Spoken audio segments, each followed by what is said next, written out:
Class में बोले थे कि सीधा मनी एंड इन्फ्लेशन से शुरू करेंगे। जो बैंकिंग वाला चैप्टर था वो बैंकिंग में आएंगे तो और डिटेल में हम लोग देखेंगे। कोऑपरेटिव्स वाला और एग्रीकल्चरल मार्केटिंग वाला पोर्शन हम अभी छोड़े हैं। वो इसलिए छोड़े कि वो मेंस पोर्शन में ज़्यादा है। प्रीलिम्स पहले हम लोग कवर कर लेते हैं, फिर मेंस में उसको देखेंगे। ठीक है। तो मुद्रा एवं मुद्रास्फीति, आज मेनली मुद्रा पे बात करेंगे हम लोग कि क्या है, कितने टाइप का होता है। अभी आप नाम सुने होंगे कुछ दिन पहले कि आरबीआई डिजिटल करेंसी लॉन्च की। अब आपके दिमाग में हो रहा होगा कि डिजिटल करेंसी जो है तो वो क्या जरूरत है जब हम यूपीआई कर ही रहे थे। तो यूपीआई ही तो डिजिटल करेंसी है, क्यों डिजिटल करेंसी? तो वहां समझना पड़ेगा कि यूपीआई जो कर रहे हैं, फोन पे कर रहे हैं, गूगल पे कर रहे हैं, वो डिजिटल करेंसी नहीं है। वो आपके करेंसी का डिजिटल ट्रांजेक्शन है। लेकिन आपका जो 1 रुपया जो हाथ में आप नोट देखते हैं, या 100 रुपया या 1000 रुपया 2000 रुपया जो नोट देखते हैं, उसका जो डिजिटल वर्जन होगा वो डिजिटल करेंसी है, CBDC, central bank digital currency. क्यों उसका जरूरत आया? उससे पहले फिएट करेंसी क्या है? फिएट करेंसी के बारे में क्वेश्चन भी पूछा जाता है। यूपीएससी भी एक बार पूछा हुआ है, बीपीएससी भी टाइम टू टाइम पूछता है। चेक है, डिमांड ड्राफ्ट है, बहुत सारा फॉर्म ऑफ मनी जो है उसको हम देखेंगे। क्रिप्टो करेंसी है, डिजिटल करेंसी के बाद crypto currency. Basically crypto currency के इवोल्यूशन के कारण ही सारा स्टेट गवर्नमेंट को डिजिटल करेंसी लॉन्च करना पड़ रहा है, क्योंकि बहुत सारा प्रॉस है और कुछ कॉन्स है। कॉन्स ऐसा है क्रिप्टो करेंसी के राइज होने का कि समझिए कि उसको टैकल करना बहुत मुश्किल है। एनोनिमिटी है। वो जो डिजिटल करेंसी क्रिप्टो करेंसी है वो इतना एनोनिमस है कि उसको ट्रेस कर पाना मुश्किल होता है कि कहाँ से ये ट्रांजेक्शन इनिशिएट हुआ है। इसके चक्कर में क्या होता है कि आपका पेमेंट होता है क्रिप्टो करेंसी जब करते हैं तो टेररिस्ट वगैरह सबका फाइनेंसिंग होना शुरू हो जाता है उससे। वो सब सब डिस्कशन हम लोग देखेंगे। लेकिन मेजर डिस्कशन जो रखेंगे वो प्रीलिम्स के राउंड रखेंगे। मेंस वाले पार्ट को हम लोग थोड़ा सा साइड करेंगे। तो आते हैं इस चीज पे कि मुद्रा, मनी क्या है ये।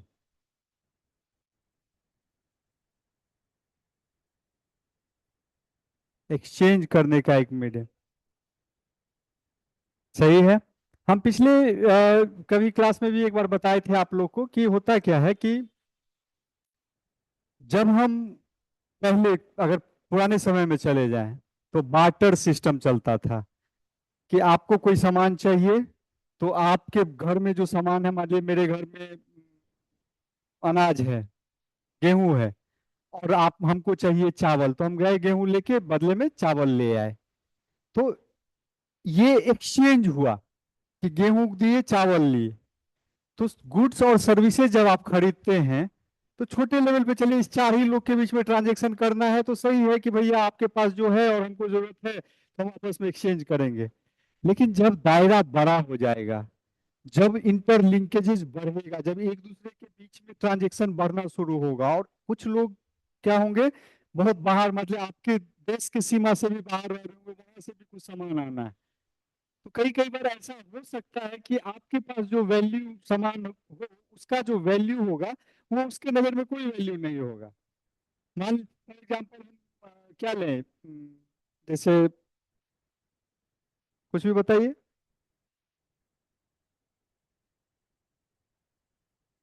जो आपके लिए यूजफुल है लेकिन अमेरिकन के लिए यूजफुल नहीं होगा। कुछ भी हो सकता है वो। मान लीजिए आप राइस बहुत खाते हैं, वो लोग राइस नहीं, वो लोग ब्रेड पे ज्यादा शिफ्ट करता है।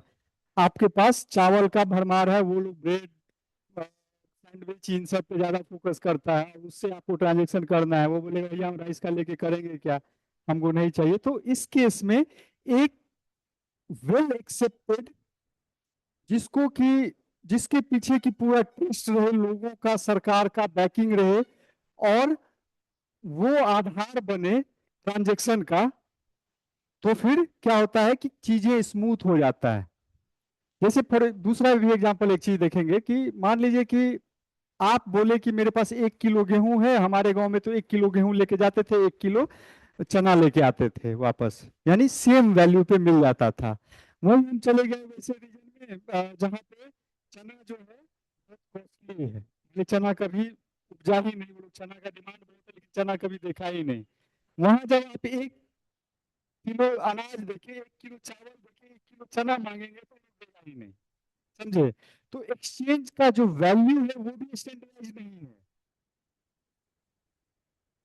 10 रुपया जो आपके हाथ में नोट है वो हर जगह 10 ही रुपया है।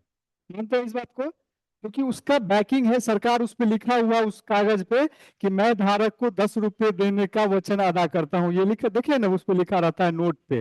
वो भी हम बताएंगे कि क्यों लिखा रहता है।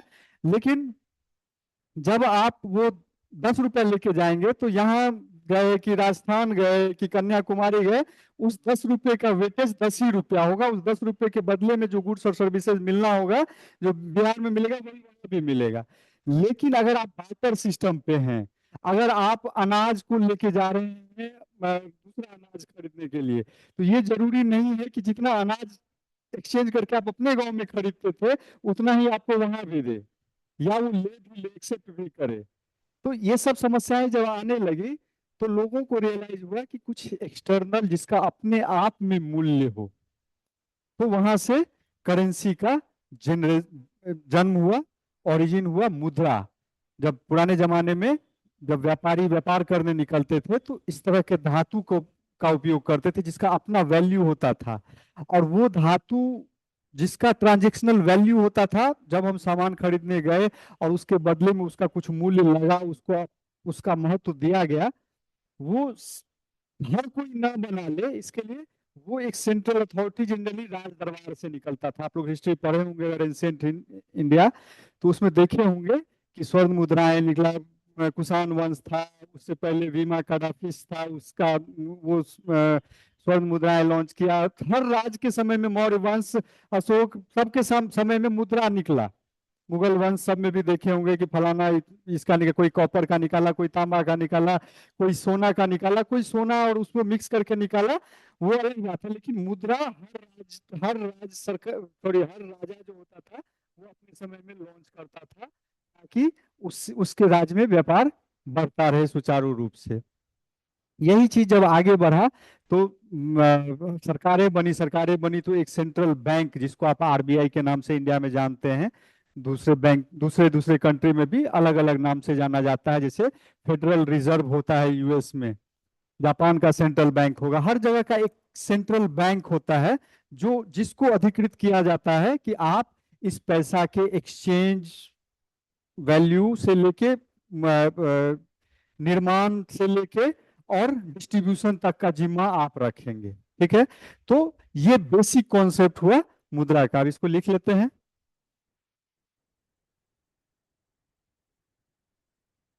मनी, मुद्रा। अर्थव्यवस्था में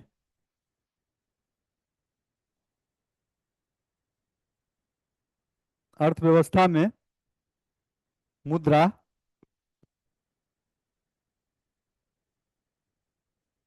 अर्थव्यवस्था में मुद्रा धन का सर्वाधिक स्वीकृत एवं मान्य रूप है। धन का सर्वाधिक स्वीकृत एवं मान्य रूप है।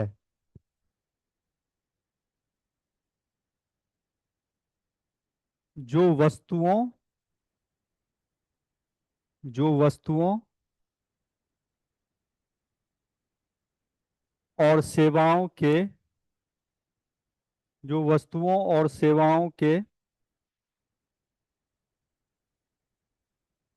जो वस्तुओं और सेवाओं के विनिमय के माध्यम के रूप में विनिमय के माध्यम के रूप में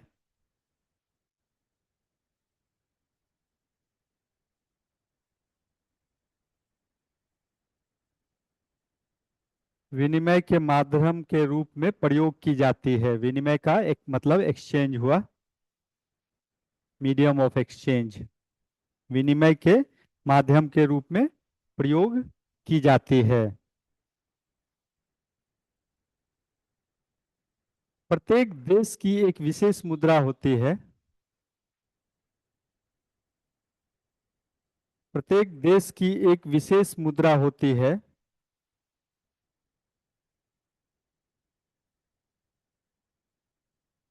जो वहाँ के सरकार द्वारा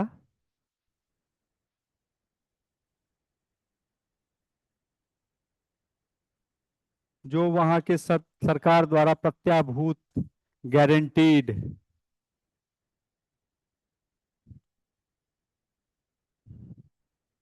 जो वहाँ के सरकार द्वारा गारंटीड प्रत्याभूत होती है।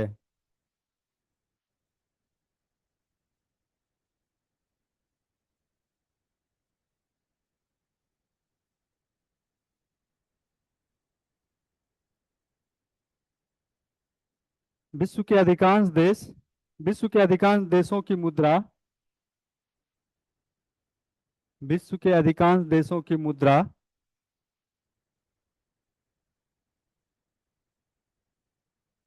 उस देश की केंद्रीय बैंक द्वारा जारी की जाती है।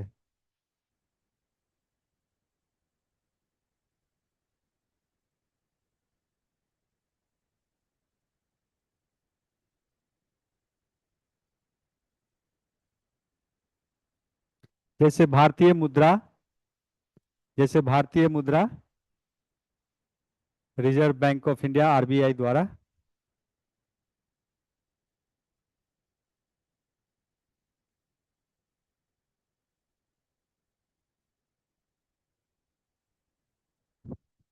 वर्तमान में वर्तमान में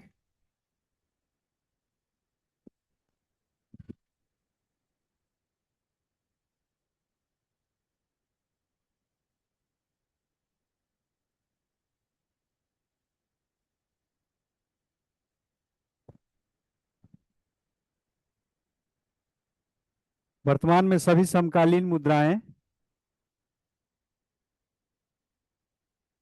वर्तमान में सभी समकालीन मुद्राएं फिएट प्रणाली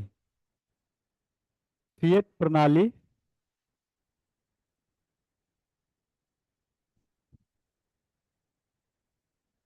फिएट प्रणाली पर आधारित है। फिएट प्रणाली पर आधारित है।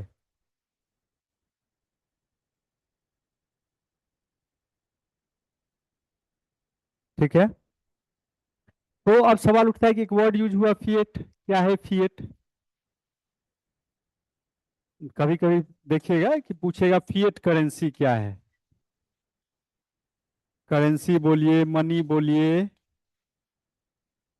या सिस्टम बोलिए। तो क्या हुआ? कुछ नहीं है ये। बहुत सिंपल था। आप लोग फिएट कार देखे हैं। उस फिएट कार को बेच के जो पैसा मिलता है वही फिएट करेंसी हुआ। क्या? फिएट गाड़ी का नाम सुने हैं ना? नहीं। हाँ, बस वही हुआ, उसी से कुछ लेना देना होगा। यहाँ वो नहीं है। हम आपको बोले थे कि इकोनॉमिक्स में मोस्टली आपको टर्म तोड़िएगा तो कुछ न कुछ निकल जाएगा, यहाँ नहीं निकलेगा। यहाँ फिएट करेंसी का मतलब होता है कि वैसा करेंसी या वैसा सिस्टम जिसमें जो पैसा है उसका अपना कोई वैल्यू नहीं है। एक सेकंड के लिए बताइए कि अगर हम एक कागज पे आपको लिख के दे दें कि मैं धारक को 1,000 रुपये देने का वचन अदा करता हूं, और नीचे अपना साइन मार दें और आपको दे दें, क्या कीजिएगा उसको आप? 10 गाली दे के उसको फाड़ के मुंह पे फेंकिएगा मेरे? क्या उसका अपने आप में कोई वैल्यू है? कोई वैल्यू नहीं है।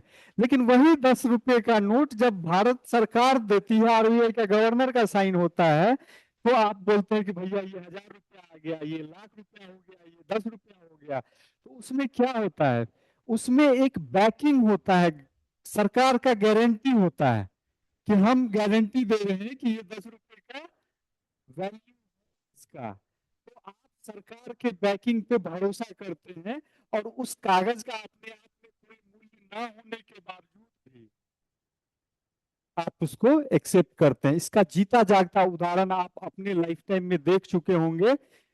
नवंबर 2016 शाम के 7 बजे, जब मोदी जी आके अनाउंस करते हैं कि आज से 500 और का लीगल टेंडर, यानी कि जो बैकिंग था, सरकार जो बोली थी कि हम इसको लीगल टेंडर मानते हैं, इसको ट्रस्ट रखे हुए हैं आज से, तो उसी समय से वो कचरा का देंगे तो आपको नहीं पड़ेगा, वरना अगर वो जल जाए तो दिन आदमी आईसीयू में भर्ती हो जाता है। तो बस फिएट प्रणाली कुछ नहीं है, फिएट सिस्टम वही सिस्टम है जिसमें आप क्या होता है कि उस नोट में उस मुद्रा का जो एक्सचेंज का जो मीडियम है, उस मीडियम के अपने में कोई वैल्यू नहीं होता है, अपना वो वर्थलेस है, लेकिन उसके पीछे एक बैकिंग है, उस बैकिंग के कारण वो बहुत महत्वपूर्ण हो जाता है। इस प्रणाली में पैसा का यही महत्व है। तो लिखिए,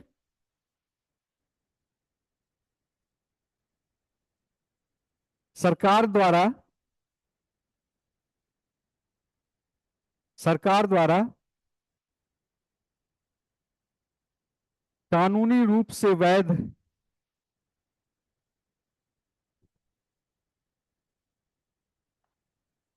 सरकार द्वारा कानूनी रूप से घोषित वैध घोषित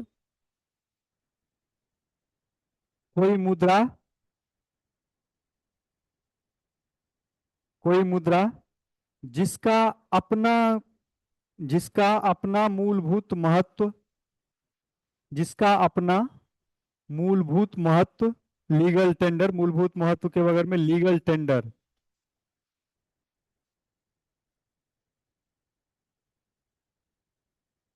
लीगल टेंडर नहीं होता है,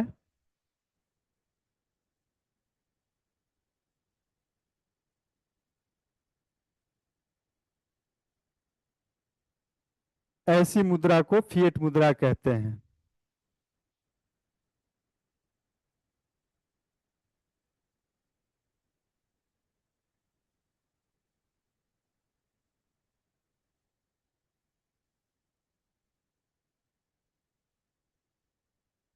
इसके मूल्य का निर्धारण सरकार द्वारा किया जाता है।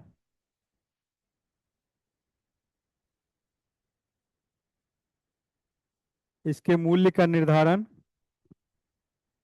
सरकार द्वारा किया जाता है।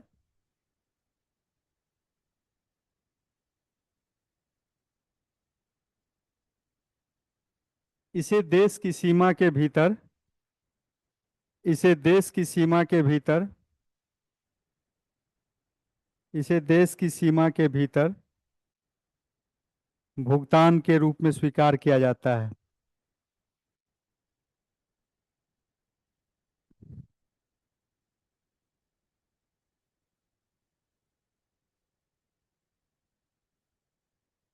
इसे देश की सीमा के भीतर भुगतान के रूप में स्वीकार किया जा सकता है। इसको भी आप लोग बखूबी जानते हैं कि अगर 10 रुपए का नोट है या 100 रुपए का नोट है, आप यहाँ कहीं भी इंडिया में चले जाएंगे तो आपको एक्सेप्ट कर लेगा। बहुत प्रोबेबिलिटी है कि आप नेपाल चले जाएंगे तो वहाँ भी एक्सेप्ट कर लेता है, क्योंकि वो एक्सचेंज आपस में बैंक कर लेते हैं। लेकिन यही पैसा लेके आप पाकिस्तान चले जाइए, बांग्लादेश चले जाइए, श्रीलंका चले जाइए, तो वहाँ आम आदमी नहीं लेगा। वहाँ पहले आपको बैंक जाना पड़ेगा, वहाँ के जो जहाँ पे एक्सचेंज हो सकता है, जो मार्केट रेट होगा, आप जितना पैसा देंगे मार्केट एक्सचेंज रेट के हिसाब से बदल के वहाँ का लोकल करेंसी देगा।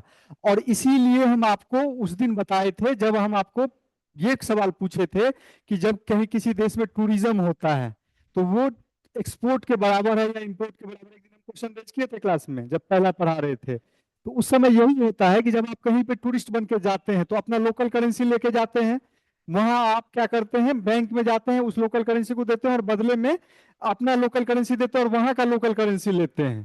तो यानी कि उस देश को आपके देश का करेंसी आमदनी हुआ आपके जाने से, इसीलिए वो एक्सपोर्ट के बराबर हुआ था। तो ये बस यही से कॉन्सेप्ट आधारित है, क्योंकि उस कागज के नोट का, उस आरबीआई गवर्नर के साइन का कोई वैल्यू नहीं है। समझ गए इस बात को? देखिए, ये समझना पड़ेगा कि जो भी संविधान है, कानून है, हर देश का अपना अपना होता है। मानते हैं इस चीज को? सबका पॉलिटिकल सिस्टम है, सबका एक प्रोटोकॉल है, सब एक्सेप्ट करता है, संविधान के हिसाब से चलता है।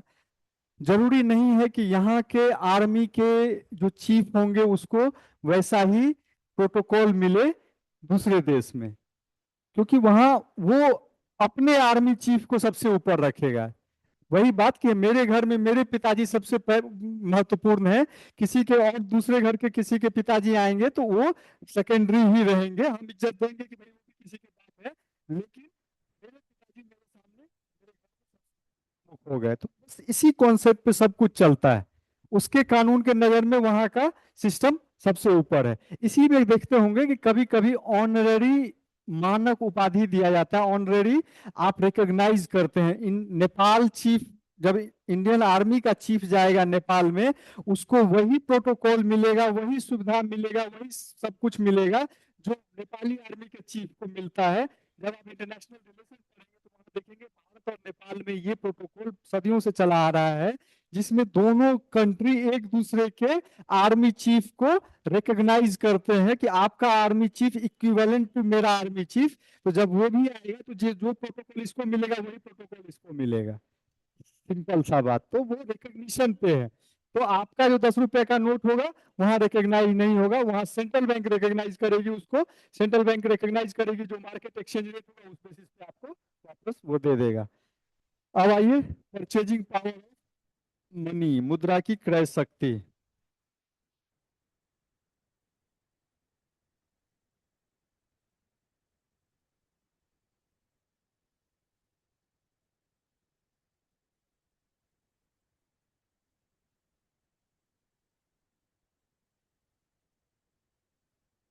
मुद्रा की क्रय शक्ति,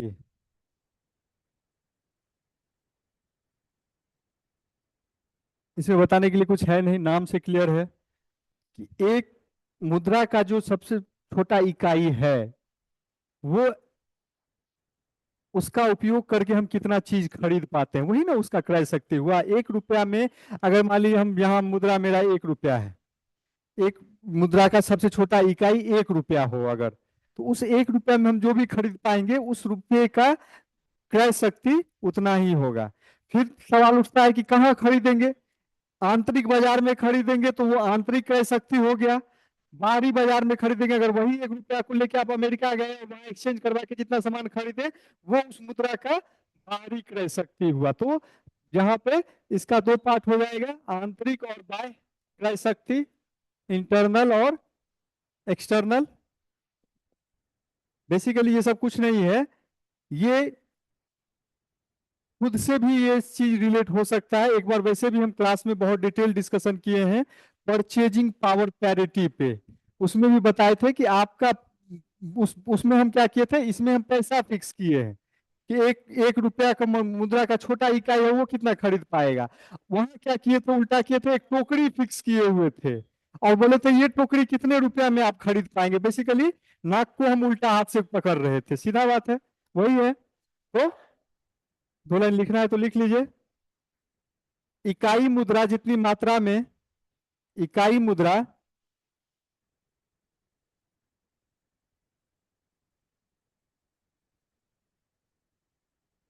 जितनी मात्रा में, जितनी मात्रा में किसी वस्तु या सेवा का क्रय कर सकती है, किसी वस्तु या सेवा का क्रय कर सकती है, उसे मुद्रा की क्रय शक्ति कहा जाता है।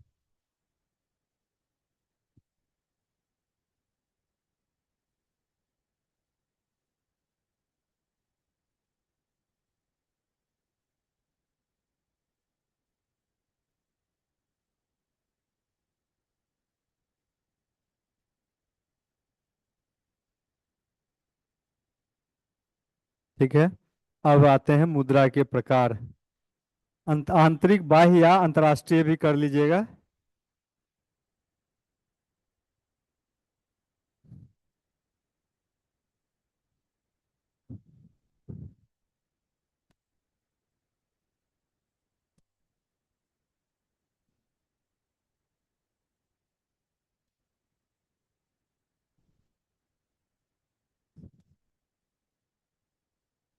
मुद्रा के प्रकार है।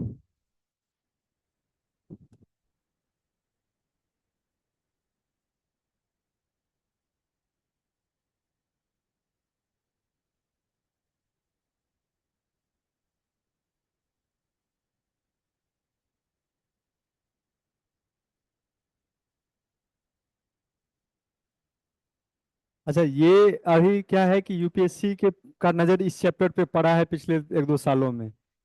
अभी कुछ अगर आप पिछले 2-3 सालों के में का क्वेश्चन देखे होंगे तो किसी एक साल क्या किया है कि नोट पे पूछ दिया है खजुराहो और ये सब का जो सन टेम्पल है वो किस पे, किस नोट पे, कितने रुपए के नोट पे है। तो ये बस क्या है कि आपको अलर्ट रह के देखना होता है। कितना बेसिक चीज, हर दिन आप नोट देखते होंगे, हर दिन सन टेम्पल देखते भी होंगे, बस वहां कंफ्यूज कर जाएंगे कि 50 पे था कि 100 पे था कि 10 रुपए पे था। तो मुद्रा वाले चैप्टर पे थोड़ा सा,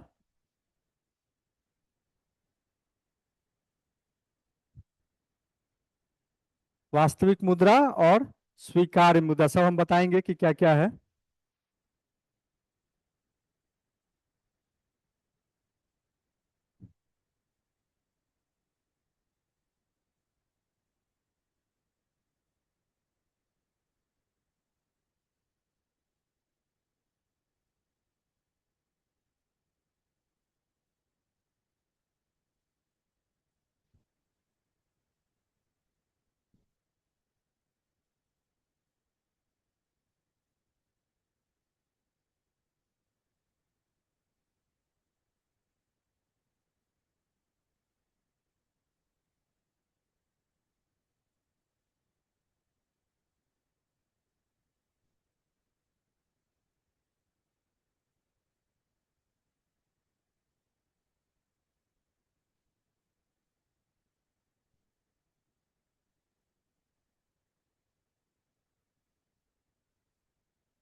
परिवर्तनीय में ये गलती लिखा हुआ है, ये नौ दीर्घिकार होगा।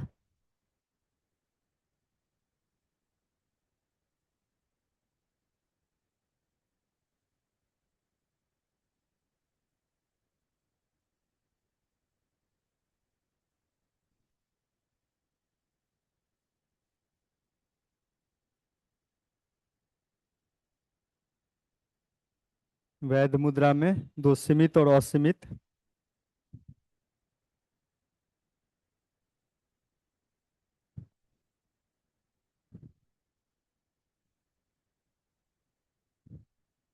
सीमित वैध, वैध मुद्रा, असीमित वैध मुद्रा।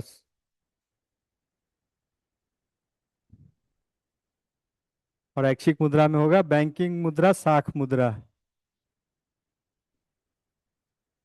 बैंकिंग मुद्रा और यहाँ पे साख, सब बताएंगे कि क्या क्या है।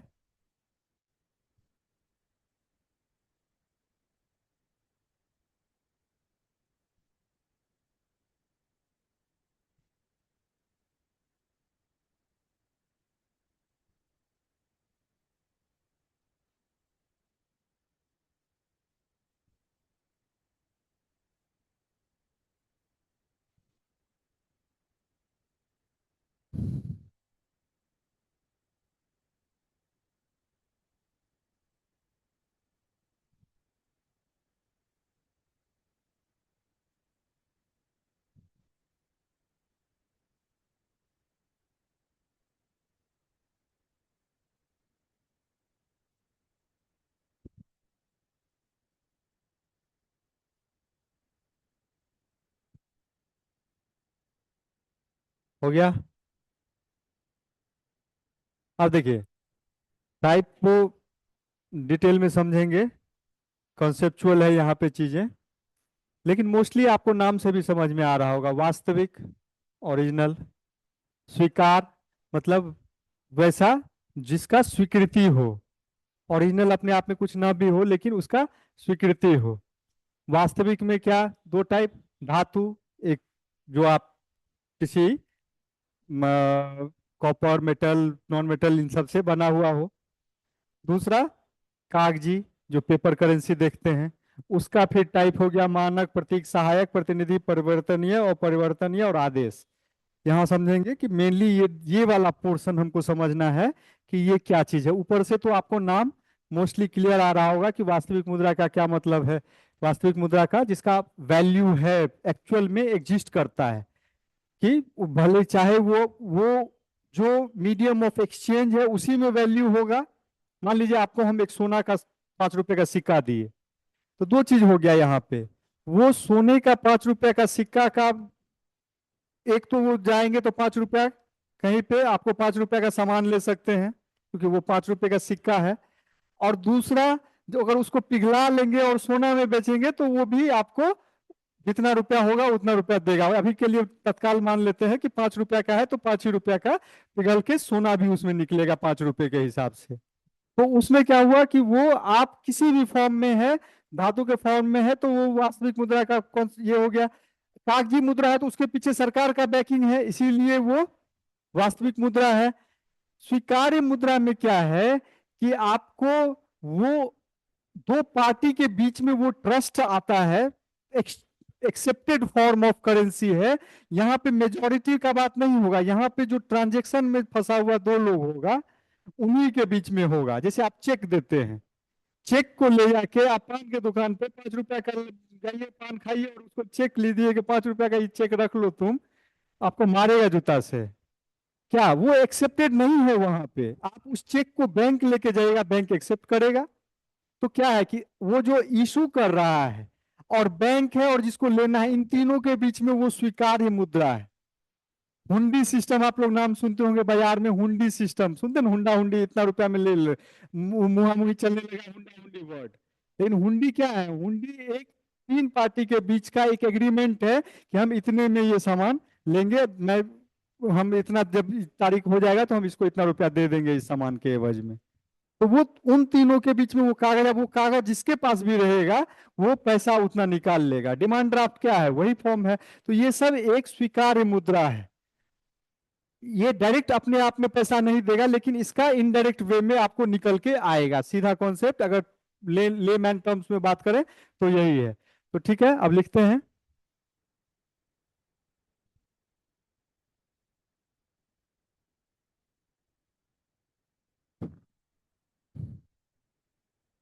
ये पार्ट छोड़ दे क्या, सीधा यहीं पे चलते हैं, या एक एक लाइन लिख लीजिए। वास्तविक मुद्रा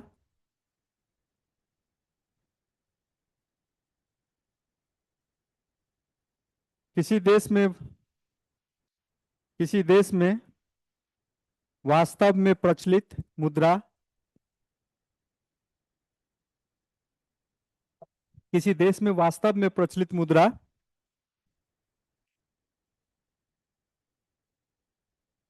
अर्थात दैनिक जीवन में प्रचलित मुद्रा, दैनिक जीवन में प्रचलित मुद्रा ही वास्तविक मुद्रा कहलाती है।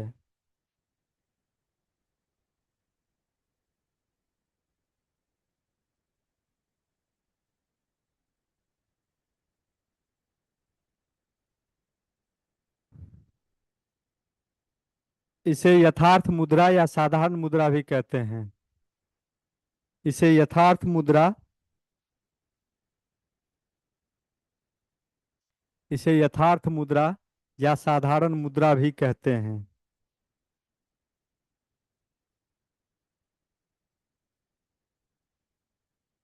भारत में प्रचलित, भारत में प्रचलित नोट एवं सिक्के, भारत में प्रचलित नोट एवं सिक्के वास्तविक मुद्रा के उदाहरण हैं। भारत में प्रचलित नोट एवं सिक्के वास्तविक मुद्रा के उदाहरण हैं।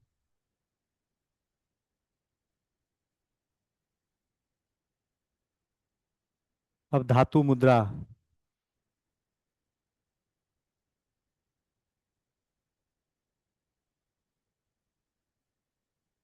धातु मुद्रा को छोड़ देते हैं। धातु मुद्रा मतलब किसी धातु से बना होगा, उसी को कॉन्सेप्ट को कहते हैं। सीधा आइए अब इस पे। धातु मुद्रा का जो टाइप है तीन, मानक, प्रतीक और सहायक, इसको समझने का कोशिश कीजिए। पहले डेफिनेशन लिख लीजिए।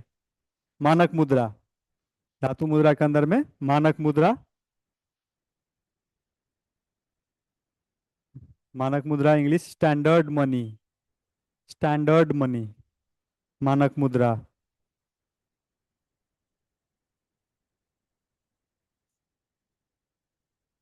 मानक मुद्रा वह मुद्रा है,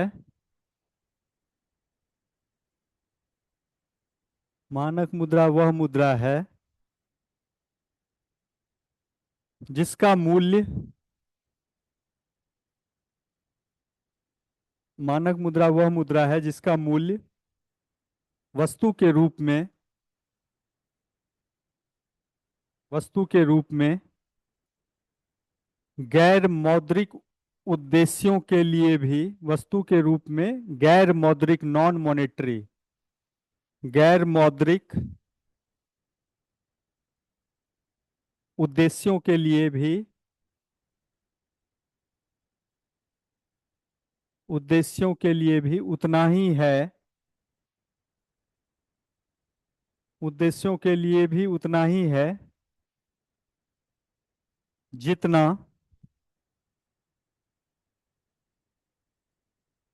जितना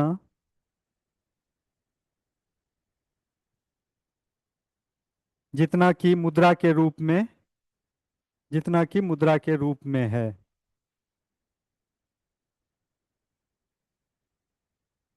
जितना कि मुद्रा के रूप में है। इसीलिए,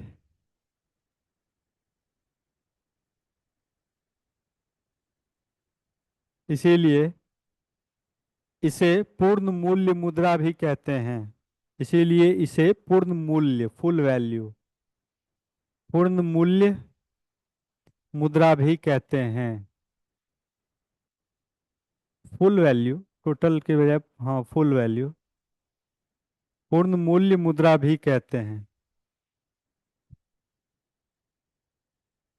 यानी कि हम यहाँ क्या बात किए, अगर आप डेफिनेशन पढ़ेंगे तो स्टैंडर्ड मनी, मानक, इसमें अभी जो थोड़ा देर पहले हम सोना वाला एग्जांपल थे, इसमें ये बोला कि उसका अपना वैल्यू भी उतना ही है जितना सिक्के के रूप में है। अगर हम 5 रुपए का एक नोट आपको दे दें, तो क्या अगर इसका लीगल बैकिंग हट जाए, सरकार हटा ले, कल से बोले कि ये 5 रुपए के कागज को हम नहीं पहचानते हैं, आप तब इस रुपये को बैंक में ले जाके 5 रुपए का सोना निकाल पाएंगे? नहीं निकाल पाएंगे, इसका अपना वैल्यू जीरो हो जाएगा। लेकिन अगर कोई सोना का एक सिक्का हो, उसमें उतना ही अमाउंट सोना का सिक्का हो जितना कि वो, उतना ही अमाउंट ऑफ सोना डाला हुआ हो जितने का वो रुपया अपने आप में वैल्यू हो। मान लीजिए 5 रुपए का एक सोने का सिक्का हो, 5 रुपए का सिक्का, और इसमें एक बूंद सोना डाला हुआ हो जिसको आप पिघला के एक बूंद निकालेंगे और 5 रुपया में वो बिक जाएगा बाजार में। तो अब देखिए, कल को ये सिक्का के रूप में अगर नहीं भी कोई एक्सेप्ट करेगा, आपको 5 रुपया के बदले में पान नहीं भी दिया, सामान नहीं भी दिया, तो आप पिघला के क्या करेंगे, उससे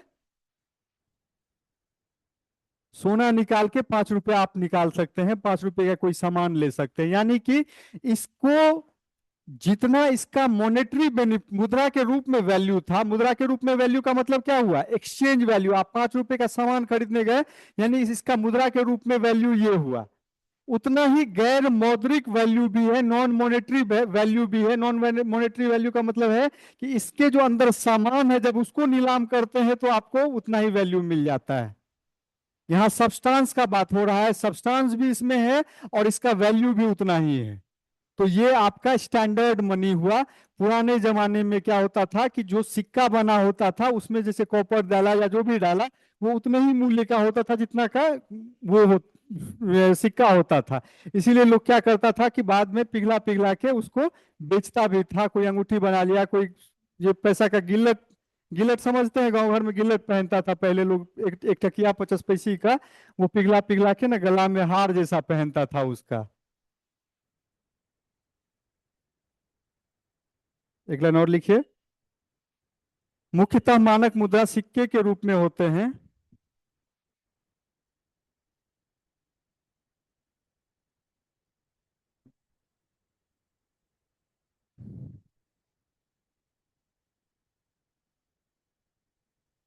मुख्यतः मानक मुद्रा सिक्के के रूप में होते हैं।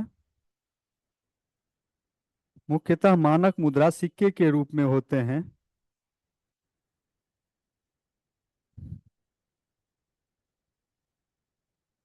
अब लिखिए प्रतीक मुद्रा। नेक्स्ट प्रतीक मुद्रा, सिंबॉलिक मनी। प्रतीक मुद्रा, सिंबॉलिक मनी।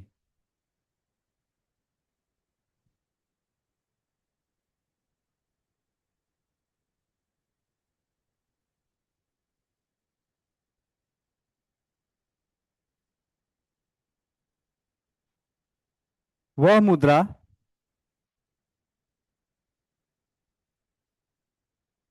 वह मुद्रा जिसका वास्तविक मूल्य, जिसका वास्तविक मूल्य उसके अंकित मूल्य से कम होता है।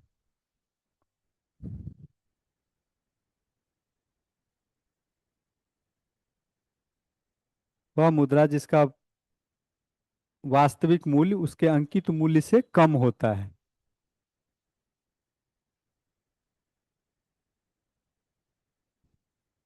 अभी जैसे कि भारत में 1 रुपए का सिक्का है, वो आपका क्या है, प्रतीक मुद्रा है।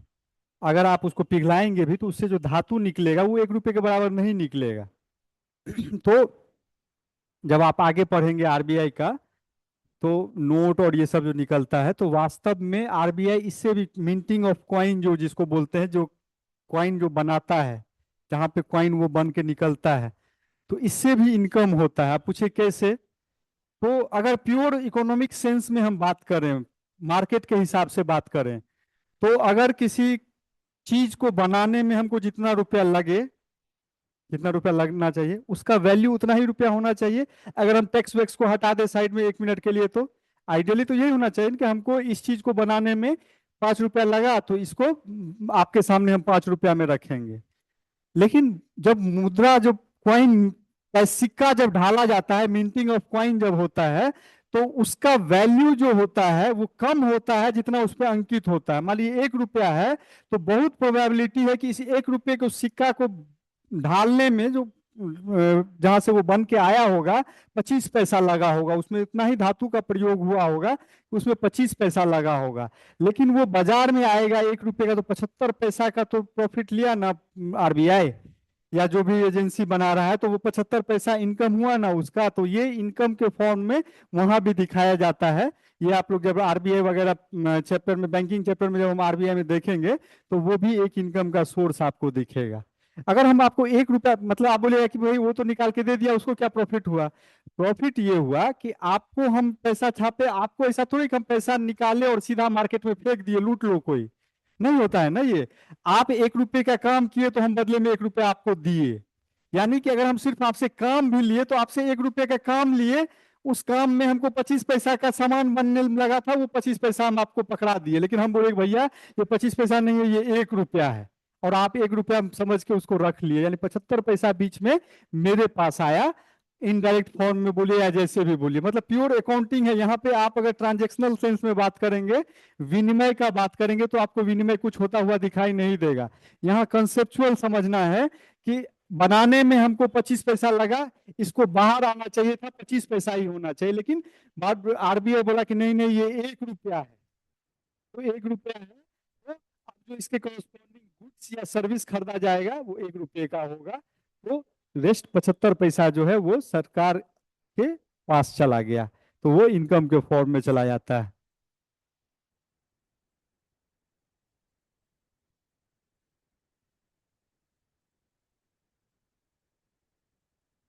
हाँ, वस्तु का दाम जो हम खरीदे वही ना।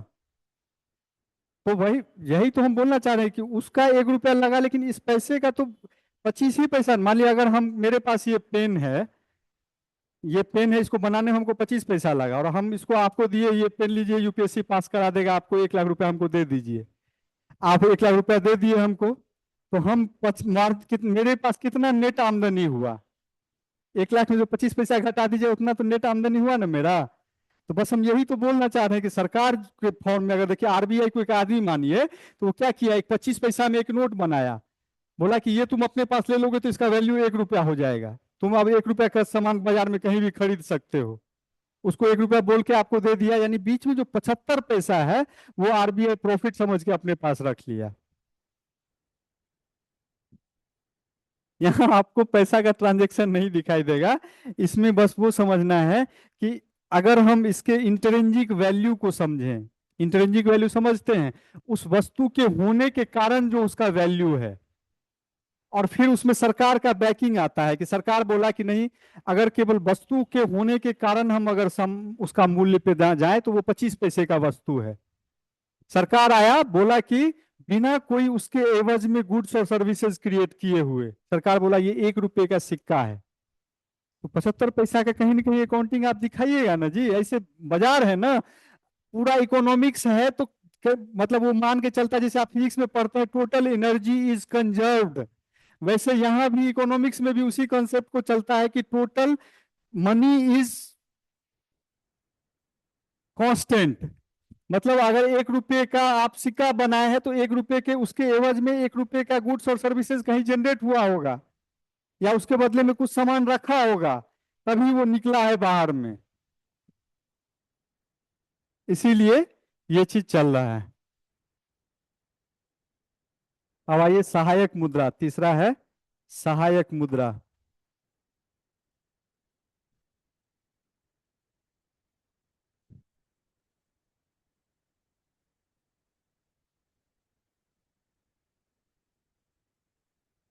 सहायक मुद्रा का कार्य,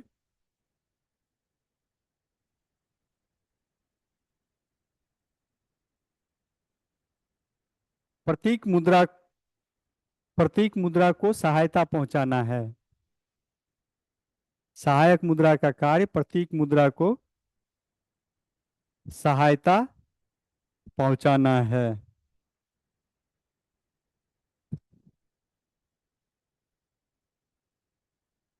इसका मतलब, इसका मतलब उन छोटी मूल्य की मुद्राओं से है,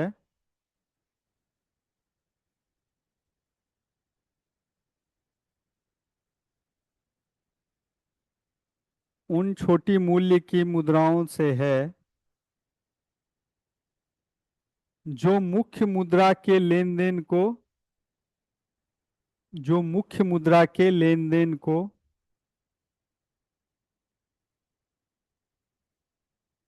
जो मुख्य मुद्रा के लेन देन को आसान बनाने के लिए, जो मुख्य मुद्रा के लेन देन को आसान बनाने के लिए इस्तेमाल की जाती है।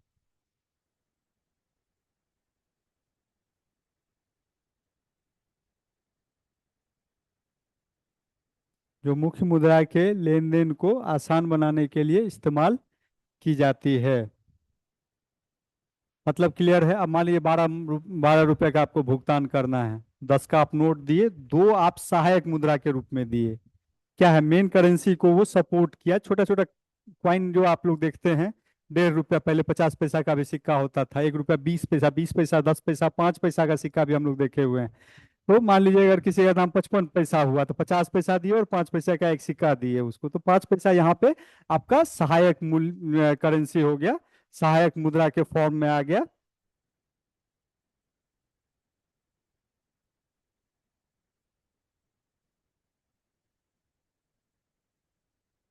तो आप, मतलब ये टाइप टाइप का बात कर रहे हैं इसमें, इसका मेन, जैसे मेन इकोनॉमी जब वॉल्यूम में बात करेंगे तो इसका कोई यूज ही नहीं पर दिखाई देगा आपको।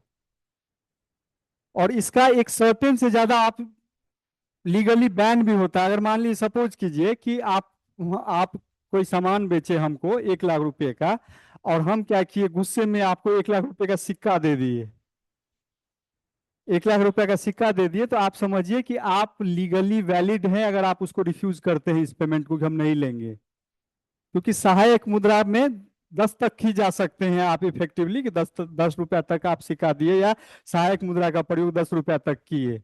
उससे ऊपर जाएंगे तो आप, वो चाहेगा तो रिफ्यूज कर सकता है कि हम नहीं लेंगे ये पेमेंट, फिर आप अगर कोर्ट में चलेगा मेरे पास यही है तो नहीं होगा। समझ रहे हैं इस बात को? तो वो इसीलिए सहायक बनाया गया कि अगर ये मेन करेंसी में डाल रहे हैं तो फिर तो 5 लाख का पेमेंट, कोई कोई जिसका मान लीजिए हर दिन का वही सिक्का वाला ट्रांजेक्शन है, चाय बेच रहा, 5 रुपया का भी मान लीजिए डिजिटल पेमेंट का जुग आ गया तभी ना, नहीं तो पहले क्या होता था, सबसे ज्यादा सिक्का उन्हीं के पास पड़ा होता था। या आप पेट्रोल पंप चले जाते थे, हर कोई देखिएगा यहाँ पटना में हम नया चीज सीखे कि या तो 99 रुपया का लेगा या 101 रुपया का लेगा, वो 100 रुपया का नहीं लेता, कहता जैसे ही पेट्रोल लीजिएगा 100 रुपये का तो कुछ कम आ जाता है। तो अब 1 रुपया या 9 रुपया आप उसको चेंज दीजिएगा, पेट्रोल पंप वाला फ्रस्ट्रेट हो जाता है, कहता है कि हम बोरा में भर के हमको सिक्का ले जाके बैंक जमा करना पड़ता है। तो वो क्या है कि मेन करेंसी में जब मेन अमाउंट जब पेमेंट करना होगा तो आप सहायक रुपया में ज्यादा नहीं पेमेंट कर सकते हैं। इसीलिए उसका नाम ये दिखाने के लिए है कि ये करेंसी सहायक करेंसी है, इसको उतने तक ही लिमिट रखना है कि 12 रुपया का सामान है तो ये है, 20 रुपया का हुआ तो 10 रुपया दे के 10 रुपया आप सिक्का दे सकते हैं, लेकिन 25 रुपया देना है तो 20 नोट दीजिए, 5 उसको सिक्का दीजिए। 1 से 10 का ही सहायक माना जाता है, उसके ऊपर नहीं यूज होता है।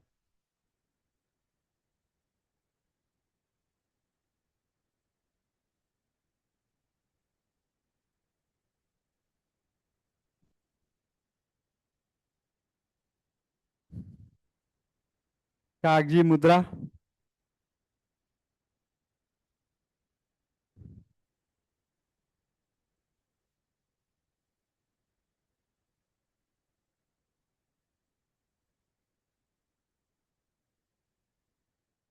कागजी मुद्रा विशेष प्रकार के कागज पर लिखा गया,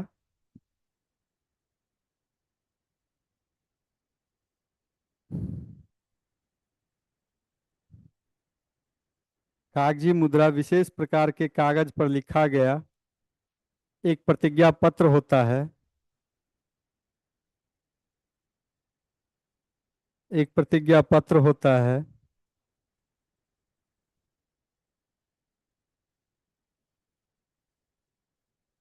जिसके माध्यम से,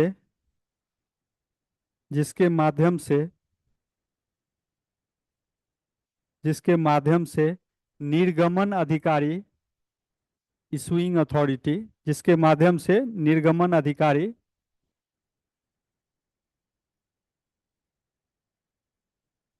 जिसके माध्यम से इशुइंग अथॉरिटी या निर्गमन अधिकारी,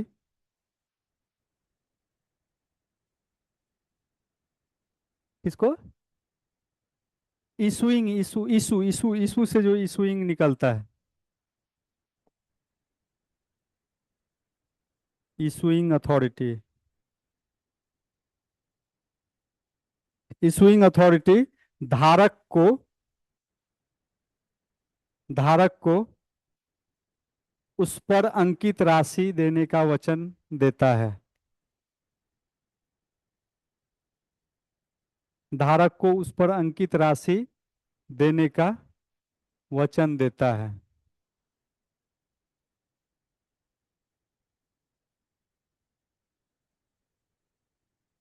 मतलब समझ गए वही बात, मैं धारक को 100 रुपये देने का वचन अदा करता हूँ, और नीचे में आरबीआई गवर्नर का साइन।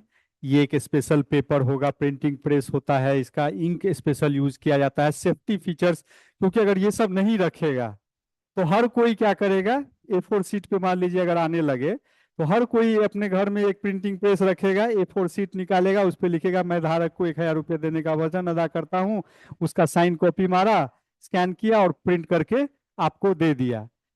अब बोलिए सर क्या दिक्कत है, सबके घर में पैसा हो जाएगा, कोई गरीब रहेगा ही नहीं। नहीं, ऐसा नहीं होता है। ये जो होता है, पैसे का मूल्य तभी है जब उसके कॉरस्पॉन्डिंग गुड्स और सर्विसेज जनरेट हो रहा है। अगर उसके कोरस्पॉन्डिंग गुड्स और सर्विसेज जनरेट नहीं हो रहा है तो क्या होगा, बाजार में पैसा इतना सप्लाई हो जाएगा और गुड्स सर्विसेज हो ही है ही नहीं, तो फिर आपका इकोनॉमी कोलैप्स कर जाएगा। जनरली आप सुने होंगे, अगर धुरंधर 1 देखे होंगे तो आप सुने थे, देखे होंगे, उसमें बोलता है कि वो इंडियन गवर्नमेंट का वो प्रिंटिंग प्लेट जो है, करेंसी प्रिंटिंग प्लेट कहीं से फॉरेन से वो पाकिस्तान मंगवा लिया था, और लगभग लगभग मिलियंस ट्रिलियंस जो है पैसा इंडियन इकोनॉमी में फेक करेंसी, नकली पैसा पुश किया जा रहा था। जब उसके अगेंस्ट में ये जो डिमोनेटाइजेशन हुआ था, उसके कारण किया गया था कि सरकार के पास एक इनपुट था, बोला जा रहा था कि सरकार के पास इनपुट था, जिसके कारण सरकार इसको 500 हजार के नोट को बैन कर दिया। तो वो क्या था, नकली नोट क्या है, वो ऑलमोस्ट उसी तरह से प्रिंटिंग डिजाइन एक्वायर कर लेता है और उसको प्रिंट करके आप बाजार में पुश करता है, लेकिन उस पे आरबीआई की तरफ से वो इशू नहीं हुआ होता है। आरबीआई देश के इकोनॉमिक में जितना गुड्स और सर्विसेज जनरेट हुआ होता है, जितना सोना होता है, जितना फॉरेन एक्सचेंज होता है, उसी के बेसिस पे प्रिंट करती है। वरना हमारे पास अगर प्रिंटिंग प्रेस है, आरबीआई के पास प्रिंटिंग प्रेस है, जितना मन उतना पैसा छापे, सबको 1 लाख रुपया पॉकेट में पकड़ा दे, क्या फर्क पड़ता है। वो इसलिए नहीं होता है कि अगर पैसा का सप्लाई बढ़ जाएगा और गुड्स और सर्विसेज अगर कम हो जाएगा, नहीं रहेगा, तो फिर वो पैसा अपने आप में कोई वैल्यू नहीं रखेगा। इसमें है अब पहला टाइप, प्रतिनिधि कागजी मुद्रा, सब्स्टिट्यूट पेपर करेंसी।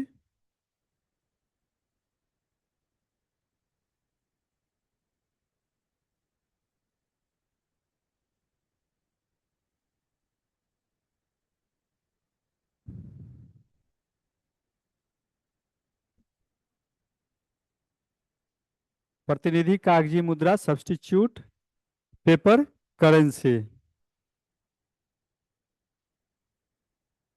यह मुद्रा, यह मुद्रा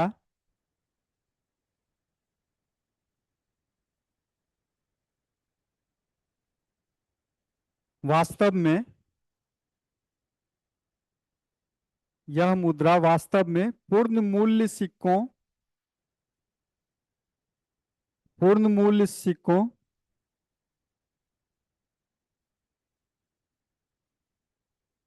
पूर्ण मूल्य सिक्कों अथवा उनके बराबर,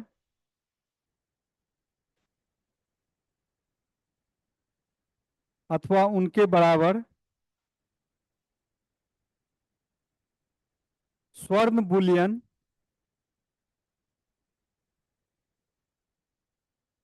स्वर्ण बुलियन,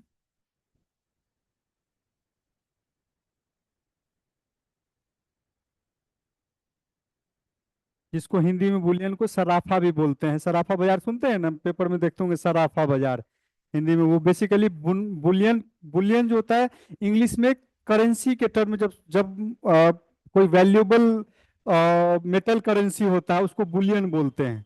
सिल्वर का अगर सोना का बहुत सारा आप सिक्का रखे हुए हैं तो वो आपका गोल्ड बुलियन हो गया। तो स्वर्ण बुलियन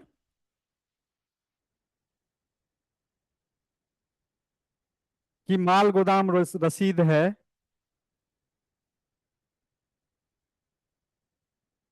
स्वर्ण बुलियन की माल गोदाम रसीद है जो प्रचलन में होती है। हम समझाते हैं अभी। माल गोदाम मतलब जो आप गोदाम में रखे होते हैं अपना, ये उसका रसीद है, रिसिप्ट है कि इतना सामान आप रखे हुए हैं, जो प्रचलन में होती है।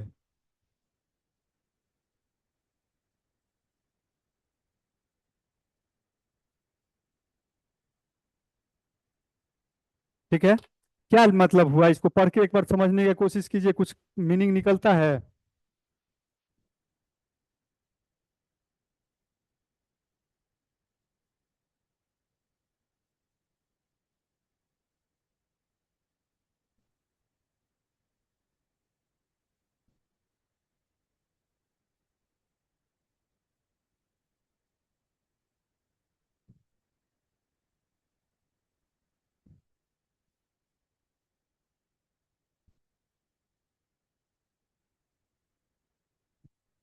क्या क्या?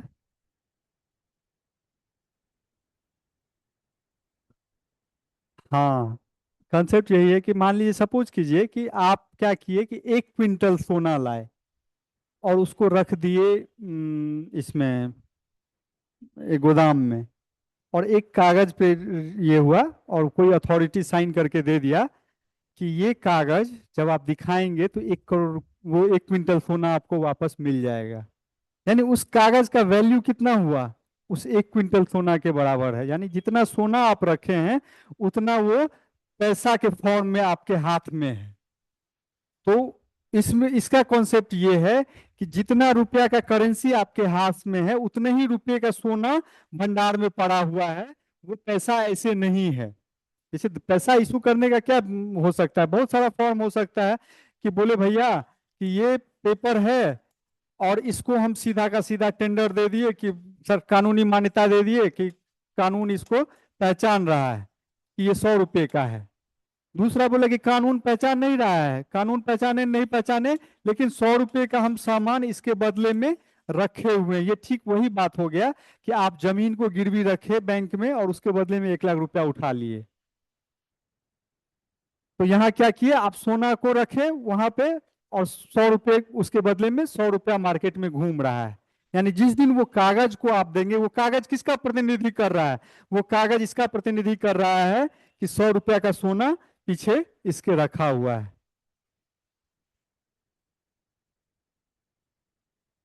हम ये तो नहीं बोले कि सरकार इसी प्रोसेस को फॉलो करती है, ये वर्ड तो हम कहीं नहीं यूज किए हैं।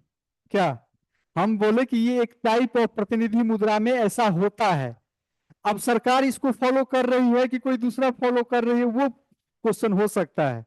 तो आप इमेजिन कीजिए कि जितना पैसा बाजार में घूम रहा है उतना सोना अगर सरकार रख रख देगी तो कितना बड़ा चैलेंज आएगा। उतना सोना पहले एक्वायर करे, दूसरा उसको रखने के लिए रख रखाव में भी खर्चा आएगा, तो एक्सपेंस बढ़ेगा। तो ये पॉसिबल नहीं है कि जितना रुपया रखे उतना ही ये गुना। पहले के जमाना में होता था शुरुआत में, इनिशियल स्टेज में, अब वैसा नहीं होता है। अब टू सम एक्सटेंट उसका ये होता है कि मान लीजिए कि अगर मेरे पास 10 रुपए का सोना हो तो हम 1 लाख रुपया निकाल सकते हैं, बाजार में दे सकते हैं। वो परसेंटेज आरबीआई डिसाइड करती है कि मेरा जितना पैसा बाजार में घूम रहा है उसका इतना बैकिंग रहेगा, 10% के आसपास हम अपना सोना के फॉर्म में रखेंगे, रेस्ट रहेगा ऐसे ही। बुलियन तो बताए ना, हिंदी में जिसको सराफा बोलते हैं, या मुद्रा, जिसको सोना का धातु का मुद्रा जो होता है उसको बुलियन बोला जाता है। बुलियन मार्केट, सराफा बाजार। ज्वेलरी वाला बुलियन यूज करता है वो आदमी, क्योंकि वो क्या है, हाँ, सराफा बाजार मतलब कि वो धातु में ट्रेड करता है, वो मेटल में ट्रेड करता है। वो सोना हो गया, कॉपर हो गया, सिल्वर हो गया, ये सब सराफा बाजार का हिस्सा, वो बुलियन होता है। वो सिर्फ गोल्ड के लिए नहीं, इसमें धातु में चलता है। स्वर्ण बुलियन वर्ड यूज किए हैं। अगर सिर्फ गोल्ड के लिए होता तो वहां सिर्फ बुलियन लिखते, आप ऑटोमेटिक समझते स्वर्ण। हम लिखे हैं स्वर्ण Boolean, gold Boolean, copper Boolean, silver Boolean. ये बुलियन मतलब धातु का, मतलब जो ऑर्नामेंटल, जिसका अपने आप में वैल्यू है, उस धातु का लेते हैं, जिसको गहना के फॉर्म में भी पहन सकते हैं, अपने आप में कोई बहुत ज्यादा यूज है। तो गोल्ड सिल्वर ये सब सराफा बाजार का बुलियन का हिस्सा होता है। कोई भी ले सकता है मतलब। ये एक एग्जांपल बताए कि आपको ये कोई ले लेगा तो रिकॉग्नाइज, देखिए कोई कैसे कर सकता है, प्रैक्टिकल क्या है। हम आपको एक कागज दें, बोले भैया ये कागज ले लो, मेरे पास 1 लाख रुपए का सोना रखा हुआ, तुम ये कागज ले लो, 1 लाख रुपया भी हमको दे दो। तो आप क्या बोलिएगा कि हम कैसे मान ले कि आपके पास 1 लाख रुपए का रखा हुआ है। कोई न कोई गवर्नमेंट एजेंसी सर्टिफाई करेगी तभी ना आप मानिएगा। या तो बैंक का रसीद दीजिएगा, आरबीआई का रसीद दीजिएगा कि मेरे पास रखा हुआ है तब। तो यहाँ पे ये सब फैक्टर आता है, इस पे हमको नहीं जाना है।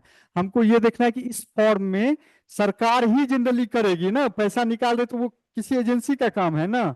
आरबीआई का हम बोले कि पैसा आरबीआई निकाल रही है, तो आर बाय डिफॉल्ट आप समझिए कि ये जो कॉन्सेप्ट चल रहा है वो आरबीआई के कॉन्सेप्ट पे चल रहा है। आरबीआई का कोई माल गोदाम होगा वहां पे रखेगा, उसके बदले में ये इशू किया। रसीद ही, 10 रुपए का जो नोट है वो क्या है, रसीद ही तो है। जो आपके हाथ में जो कागज है, 10 रुपए का जो नोट है, जो आप रखे हुए हैं, क्या है वो? एक रसीद ही है कि बोल रहा है कि 10 रुपए के बदले में अगर ये फॉर्म गवर्नमेंट यूज करती तो 10 रुपए का सोना रखा हुआ है। हम बोले ये फॉर्म नहीं यूज करती है, इसका कुछ परसेंटेज रखा होता है। किसमें? हम वही बात बोले कि अगर गुड्स और सर्विसेज से बैक नहीं कीजिएगा तो फिर तो जितना मन उतना निकलता जाएगा ना।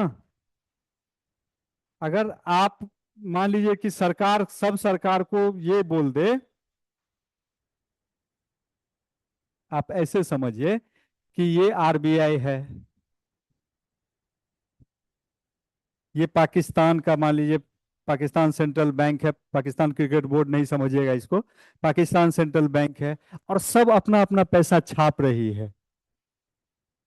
तो अगर हम किसी भी सामान से इसको बैकिंग नहीं करेंगे, जो पैसा छापेगी तो ये भी अनलिमिटेड छाप देगा, ये भी अनलिमिटेड छाप देगा, इकोनॉमी में पैसा पंप कर देगा, सबके हाथ में 5-5 लाख रुपया, 10-10 लाख रुपया महीने का ले जाओ, दिन का ले जाओ, इसको क्या फर्क पड़ता है? जितना प्रिंट करेगा उसी का तो पैसा चार्ज लगेगा, लेते जाओ। हम हर के पॉकेट में 10 लाख रुपया एक दिन का देना शुरू कर देगा, क्या होगा इकोनॉमी का? अगर यहाँ बैठे सब लोग के पॉकेट में हम हर दिन 1-1 लाख रुपया देना शुरू कर दें, तो आप न तैयारी करेंगे, न पढ़ेंगे, न कोई काम होगा, न कोई इकोनॉमिक एक्टिविटी जनरेट होगा। तो कंसेप्ट ये है कि आरबीआई को भी छापने के लिए कहीं से वो बुलियन लाना पड़ेगा, कहीं से वो सोना लाएगा, कहीं से वो एक्सचेंज लाएगा, तभी ना कि भैया मेरे एक्सचेंज में 100 रुपया का सोना आया, तब हम मान लीजिए अगर कन्वर्जन रेशियो 10% के आसपास है तो हम 1,000 रुपया का प्रिंट कर सकते हैं। यानी इसको भी कहीं एक्टिविटी करना पड़ेगा 100 रुपया का सोना लाने के लिए, तभी तो जाके वो पैसा छाप पाएगा। पाकिस्तान भी कहीं से वो सोना का लाएगा तभी तो वो पैसा छाप पाएगा, नहीं तो पाकिस्तान अगर वो आज मान लीजिए आईएमएफ से भीख मांग रहा है, न्यूज तो देखते होंगे ना कि आईएमएफ से भीख मांग रहा है, यूएई से, सऊदी अरब से भीख मांग रहा है, क्यों वो भीख मांगने जाएगा?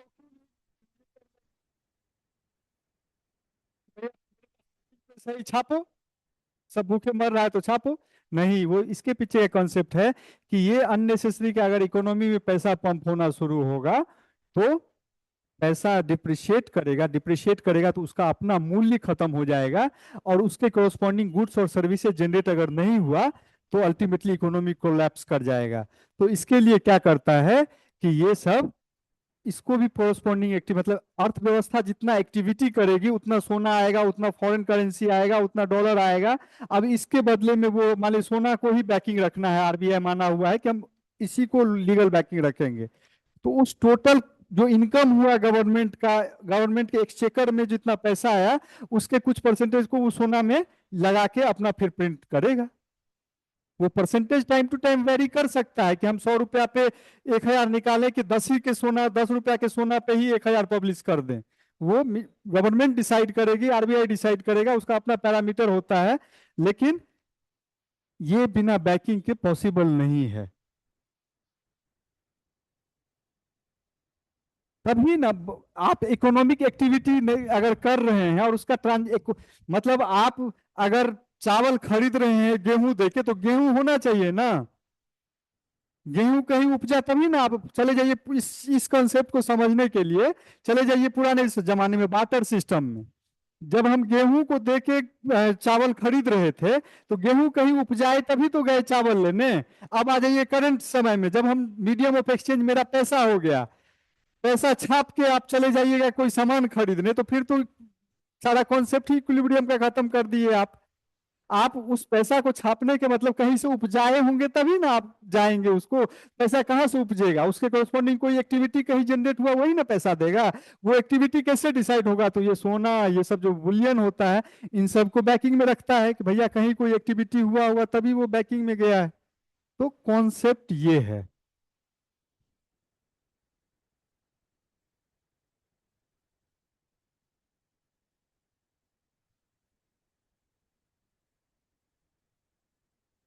कोई उधर एक एक गिलास पानी के लिए बोल दीजिए ना था।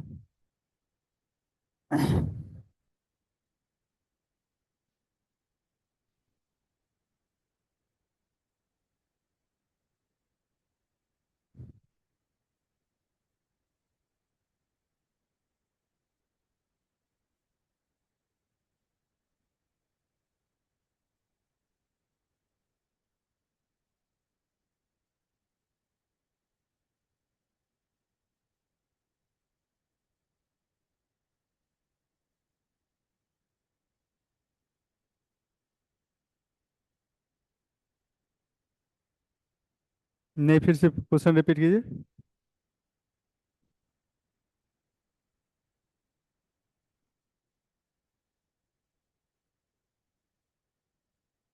देखिए, डेटा तो आएगा ना। मान लीजिए अगर हम 100 रुपया को निकाले, 100 रुपया हम निकाले, हम प्रिंट करके मार्केट में दिए 100 रुपया।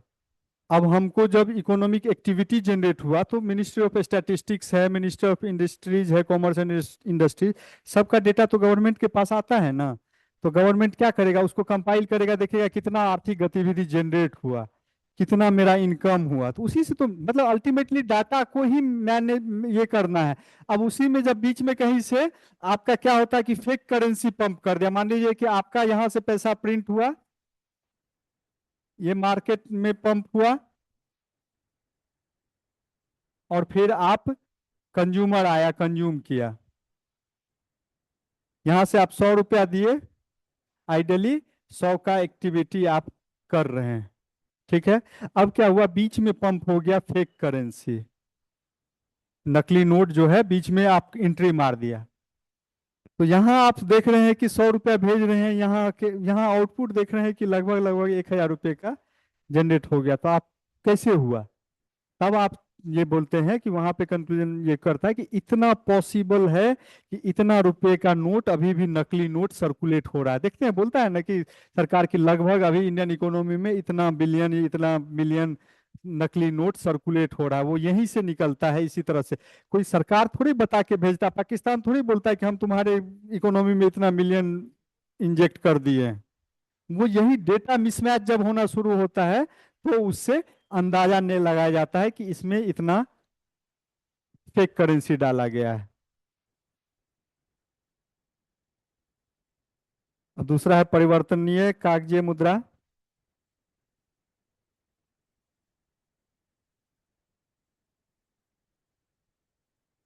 परिवर्तनीय कागजी मुद्रा, कन्वर्टिबल पेपर करेंसी।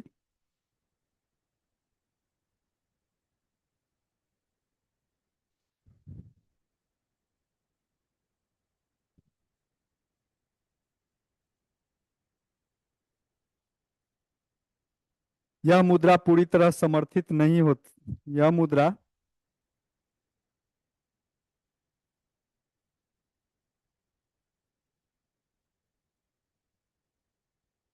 यह मुद्रा मानक सिक्कों, यह मुद्रा मानक सिक्कों, यह मुद्रा मानक सिक्कों और बुलियन के रूप में,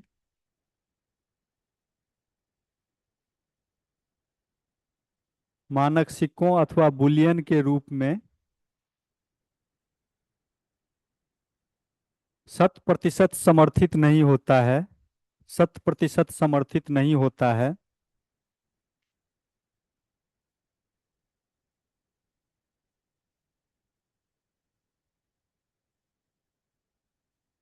परंतु, परंतु कागजी मुद्रा का धारक, परंतु कागजी मुद्रा का धारक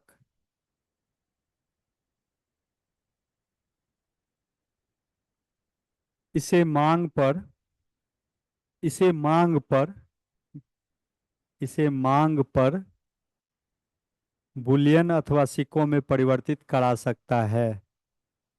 इसे मांग पर बुलियन,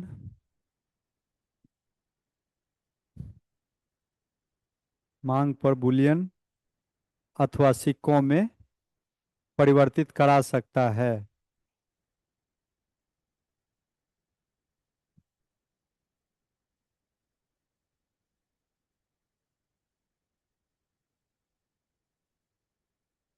मतलब इसमें हम क्या बोले, इसमें बोले कि पहला जो आपको लिखवा है फर्स्ट टाइप, और जो सेकंड टाइप लिखा है, इस दोनों में अंतर ये है कि पहले वाले में 100% बैकिंग है, दूसरे वाले में एक सर्टेन परसेंटेज बैकिंग है।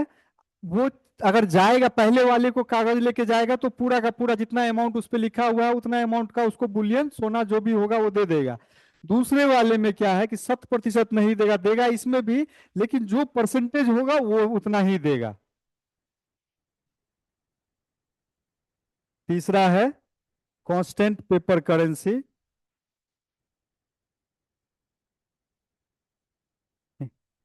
हाँ, किसका परसेंटेज? हम ये बोले आपको कि अभी हम लोग क्या देखे थे, कौन सा वाला पार्ट?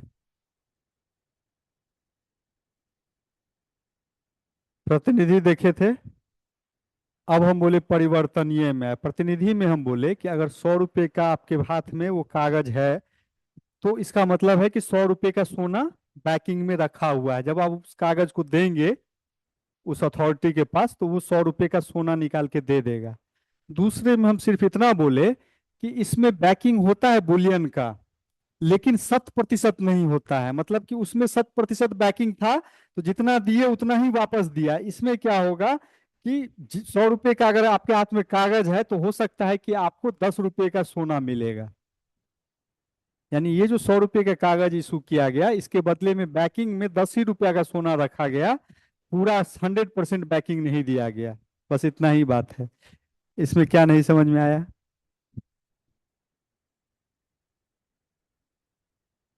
सोना रखे 100 का ही? नहीं, हम इसमें कहाँ 100 रुपये का सोना रखे। इसमें हम अगर 100 रुपये का करेंसी निकाल रहे हैं, तो हम 10 रुपये का ही निकाल रहे हैं, रखे हैं सोना। हम कन्वर्जन रेशियो बढ़ा दिए कि भैया हम 10 का सोना रखेंगे या 100 रुपये का नोट निकालेंगे। जब आप वापस जाएंगे तो आपको 10 रुपये का ही सोना मिलेगा। उसके बदले में 100 रुपये का नोट देंगे, 10 रुपये का सोना ले जाएंगे। इसमें 100 रुपये का नोट देंगे, 100 रुपये का सोना लेके जाएंगे। सीधा सा बात है एकदम। और ये अपरिवर्तनीय में 100 रुपये का नोट होगा और कोई बैकिंग नहीं होगा। मतलब आप इसको देके कोई बुलियन नहीं ले सकते हैं। और जो मेजर करेंसी होता है वो इसी पे निर्भर करता है। जो मेजर करेंसी जो इंडियन गवर्नमेंट या बाकी गवर्नमेंट देख रहे हैं, तो आप उस 10 रुपए के नोट ले जाके बोलेगा कि हमको इसके बदले में नोट खत्म हो गया, या 500 रुपये का जो कागज था, जब लीगल टेंडर खत्म हो गया, तो बोल जाके बोलेगा कि हमको इसका सोना दे दो, तो नहीं देगा आपको। वो प्रिंटिंग के लिए जब नया प्रिंट करता है, जितना अमाउंट निकालेगा उतने अमाउंट के कोरस्पॉन्डिंग आरबीआई अपना सोना रखता है रिजर्व में, कि उसको बैक करने के लिए। लेकिन जब वो कागज आपके हाथ में आएगा, तो आप उसको बदल के ये नहीं कर सकते हैं सोना, क्योंकि आरबीआई को वही करना है कि एक्टिविटी के बेसिस पे उसको पैसा प्रिंट करना है, कि ज्यादा डिमांड सप्लाई में मिसमैच ना हो। जब डिमांड बढ़ने लगता है, जब इकोनॉमी ग्रो करने लगता है, तो ऑटोमेटिक आरबीआई फिर पैसा प्रिंट करके इकोनॉमी में पंप करता है। लेकिन एक्टिविटी को बैलेंस में रखते हुए, तो उसके कॉरस्पॉन्डिंग उतना बुलियन वो साइड रखेगा। वो कन्वर्जन रेशियो जो होगा, फिर से बोल रहे हैं कि कन्वर्जन रेशियो जो होगा आरबीआई डिसाइड करेगा उस पर। लेकिन एक सर्टेन परसेंटेज जो भी पैसा छपेगा उसका वो सोना अलग रखेगा। यहाँ हम ये बोल रहे हैं कि यहाँ पे जो आपके हाथ में कागज होगा, इसमें हम पूरा का पूरा सोना या बुलियन आपको वापस करेगा। इसमें एक सर्टेन परसेंटेज ही वापस होगा, और इसमें आपको कुछ नहीं मिलेगा।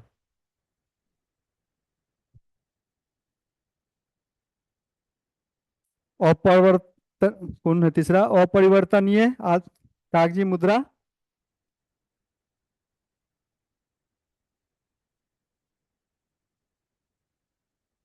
इंग्लिश में कांस्टेंट पेपर करेंसी।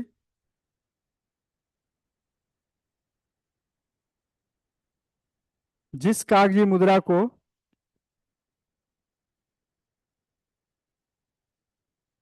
जिस कागजी मुद्रा को मानक सिक्कों अथवा बुलियन का जिस कागजी मुद्रा को मानक सिक्कों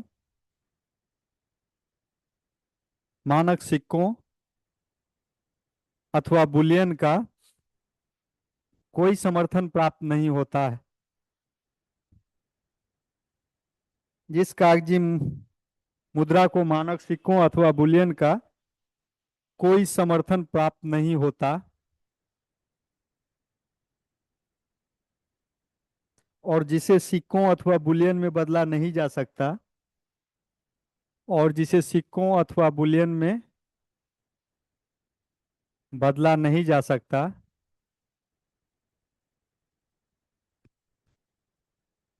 उसे अपरिवर्तनीय कागजी मुद्रा कहते हैं।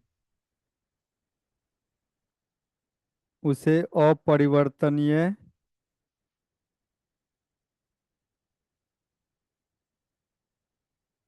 कागजी मुद्रा कहते हैं।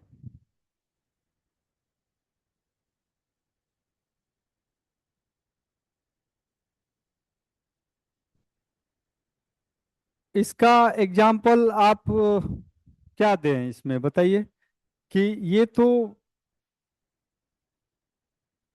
कुछ भी हो सकता है ना। मान लीजिए अगर आप मेरे पास यहाँ पे देखिए, जो कागजी मुद्रा है, चल रहा है, सरकार जिसको एक्सेप्ट करके चला रही है, हम उसी का एग्जाम्पल दे सकते हैं ना। रेस्ट तो एक हाइपोथेटिकल कॉन्सेप्ट है।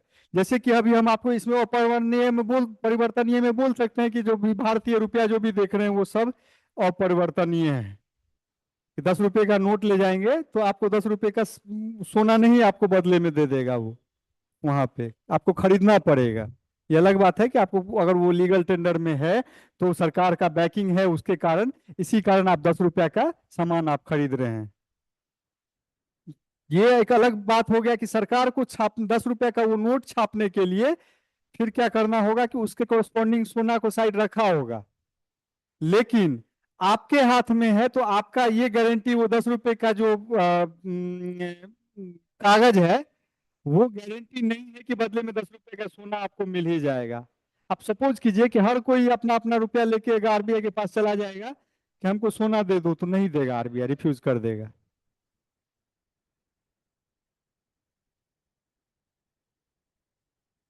पेचीदा टॉपिक है, इसमें पेचीदा में तो कुछ कोई पेचीदा है ही नहीं। इसमें पेचीदा आपको कहाँ लग रहा है? टाइप समझना है ना केवल। देखिए, जो हाइपोथेटिकल कॉन्सेप्ट है, जिसमें सपोज कीजिए कि ये सब नहीं एग्जिस्टिंग है, तो उसका एग्जांपल आपको कैसे मार्केट में कोई दिखाएगा? प्रतिनिधि मुद्रा में आपको हमको हम सीधा सा बात बोल रहे कि आप हमको आरबीआई समझिए, या आप हमको समझिए कि हम एक संस्था है सरकारी। हम आपको एक कागज इशू करके दिए कि 1,000 का सोना मेरे पास पड़ा हुआ है, ये ले लीजिए कागज, घूम के आइए, जब आप मेरे पास आएंगे तो 1,000 रुपये का सोना आपको हम दे देंगे। तो ये प्रतिनिधि का एग्जाम्पल हो गया। दूसरा, हम बोले कि भैया अगर हम आपको 1,000 रुपये का कागज दिए, लेकिन ये 100% बैकिंग नहीं है। हम बोले कि आप ये कागज जब मेरे पास लेके आएंगे तो हम आपको केवल 100 रुपये का ही सोना देंगे। हाँ, क्योंकि ये इसका बैकिंग ही इतने का है। आप ऐसे समझिए,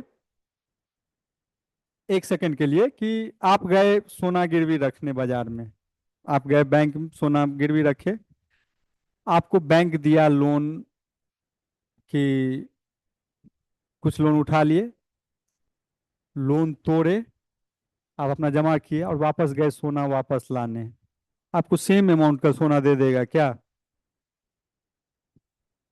बोलेगा ना कि भैया हम आप जो सोना दिए उसको हम पिघला के बार के फॉर्म में, वो जो सोना का ईटा होता है उसके फॉर्म में रखे थे, तो हमको पिघलाने का चाहिए। या उसको 1 मिनट के लिए छोड़ दीजिए, उस कॉन्सेप्ट को।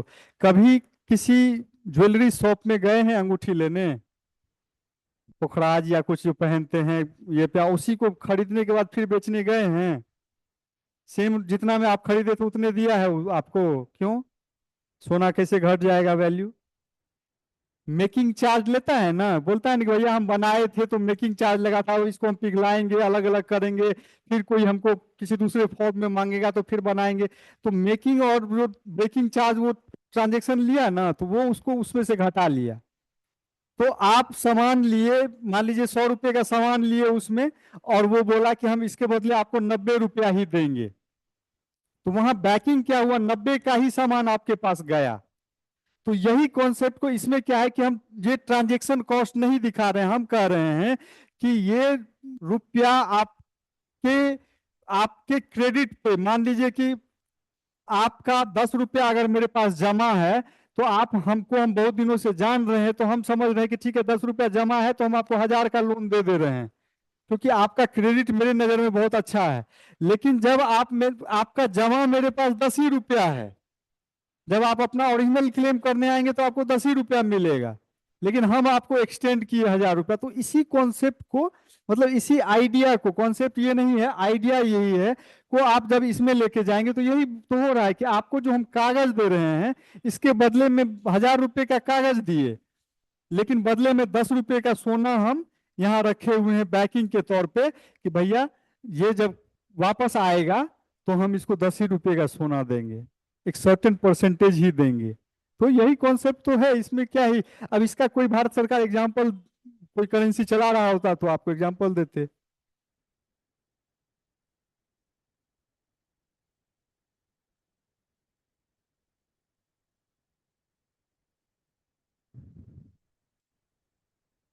अपरिवर्तनीय कागजी मुद्रा,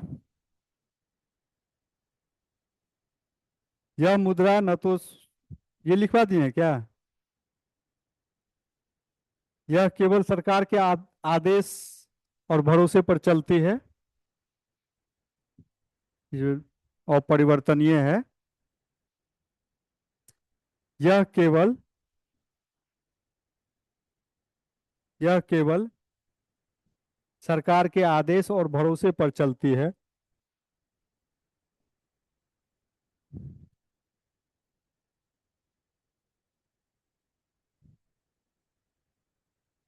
आज की अधिकांश आधुनिक मुद्राएं इसी प्रकार की हैं।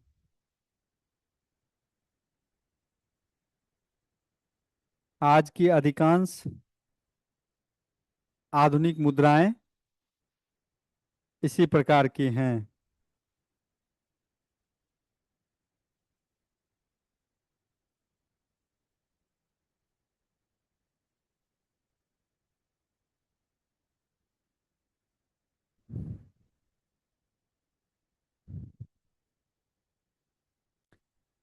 ठीक है, देखिए,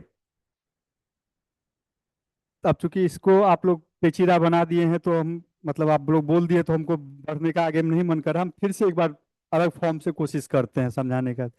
देखिए, ये क्या है, अब इसको पहले पकड़ते हैं, परिवर्तनीय को। पहले क्या था, स्पेशली फर्स्ट वर्ल्ड वॉर के समय में, उससे पहले जो ब्रिटिश इंडिया का कॉन्सेप्ट था, इंडिया में गोल्ड स्टैंडर्ड लागू होता था, कि जितना रुपया आप के हाथ में है, उसका एक सर्टेन परसेंटेज जो है, आप सोना और चांदी कन्वर्ट कर सकता है, बैकिंग जिसको बोलते हैं।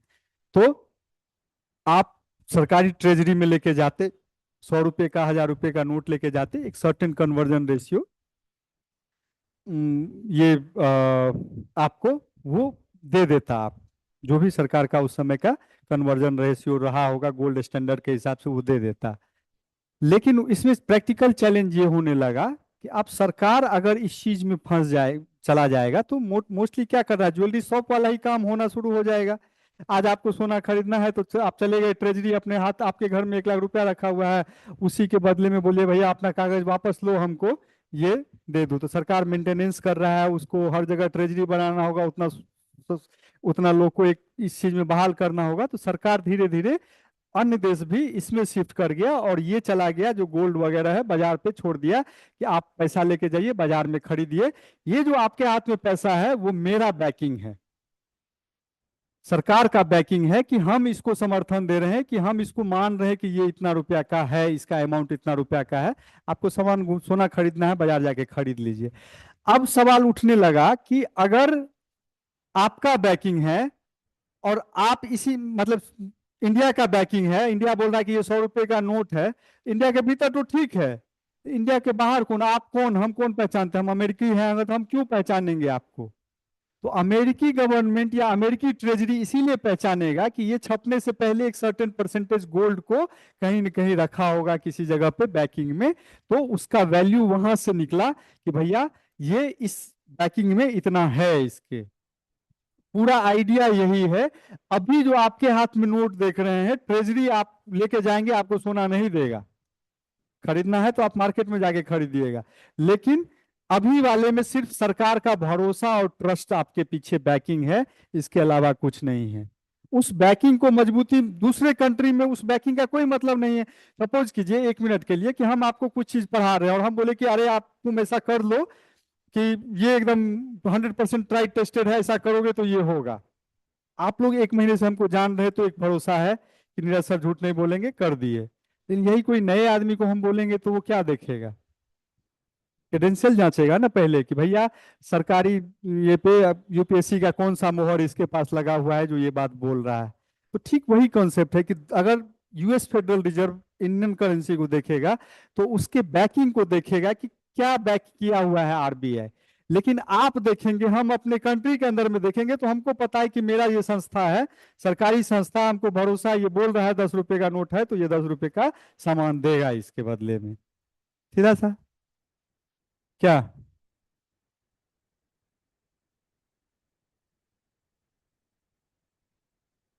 इसमें आप आरबीआई के भरोसे चल रहे हैं, यहाँ भरोसा वर्ड आ गया।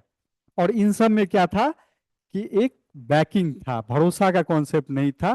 कागज था, कागज अगर वैलिड है तो सोना चांदी उसके पीछे रखा हुआ है। हाँ, इसमें ये हो गया कि अब सपोज कीजिए कि एक स्टाम्प, इसको फिर से एक दूसरा एग्जांपल लेते हैं, एक स्टाम्प। हाँ। हाँ, कोई सामान लेते हैं तो, हाँ, तो सब यूज करने के बाद का तो दूसरा हो गया कि उस, नहीं तो वो तो हो गया यूज के कारण उसका मूल्य घटा, लेकिन सोना का तो कितना भी यूज करिएगा, सोना का यूज तो,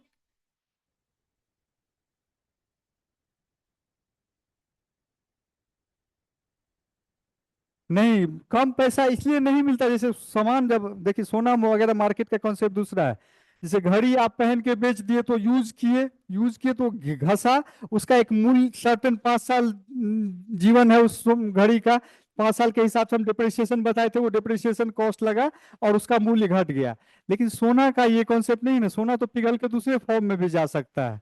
उसका सिर्फ मेकिंग और ये चार्ज होता है, डिसमेंटलिंग चार्ज होता है, वो केवल लेगा। अगर सोना आप खरीदे थे 500 रुपया में, सपोज कीजिए कि आज बाजार का मूल्य चल रहा है 500 रुपया में 100 ग्राम, आप 100 ग्राम सोना खरीदे। कल को हो गया जब जिस समय आप बेचने गए और 1000 रुपया में सोना बिक रहा है, 1000 रुपये में 100 ग्राम बिक रहा है, तो आपको इस, आपका जो पैसा मिलेगा वो 1000 रुपये के रेट पे मिलेगा। इसमें बहुत प्रोबेबिलिटी है, अगर मेकिंग चार्ज में बदमाशी नहीं किया और सोना के तोल में बदमाशी नहीं किया वो, तो बहुत प्रोबेबिलिटी है कि आप 1000 रुपये लेके आएंगे वापस।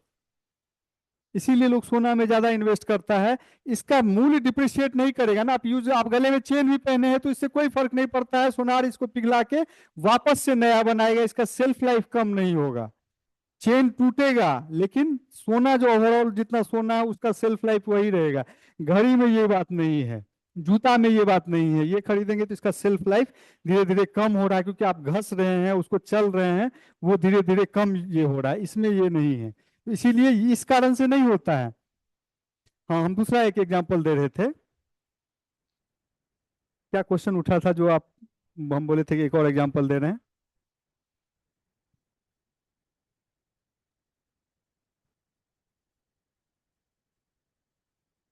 नहीं देखिए, उसमें हम ये बता रहे थे कि सपोज कीजिए कि 1000 रुपये के स्टाम्प पेपर पे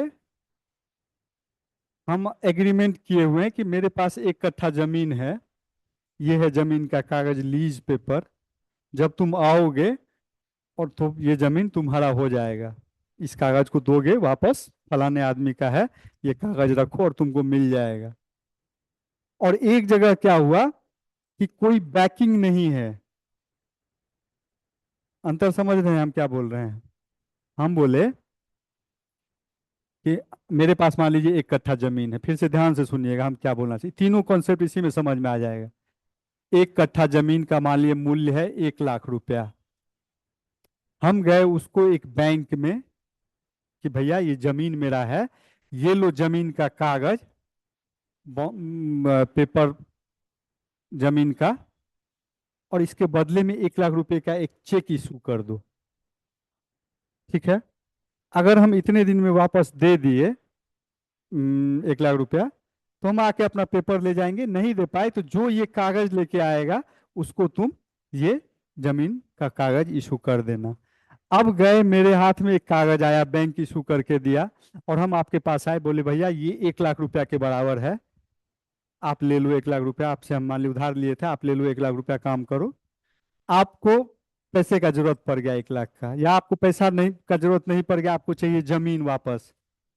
तो आप चले गए वहां पे बैंक, उस कागज को दिए, बैंक आपको जमीन का पेपर इशू करके दे दिया। ठीक है।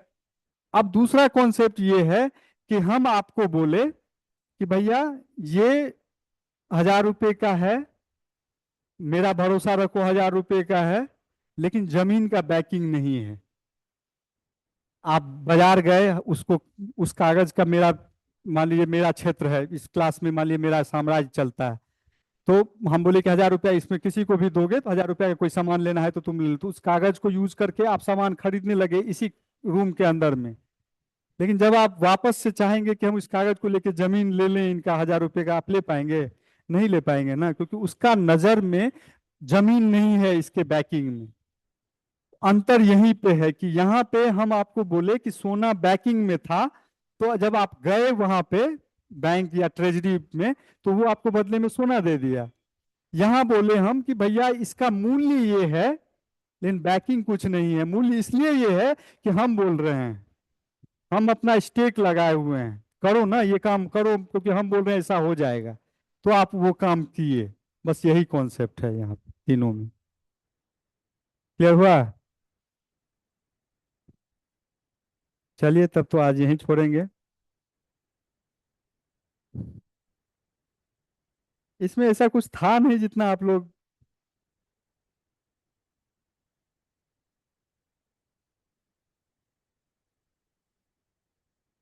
लिखा हुआ को लिखा हुआ को तो एकदम छोड़ ही देना है। लिखा हुआ तो हम कोरम, आपको पहले भी बोले कि लिखा हुआ हम कोरम पूरा कर रहे हैं।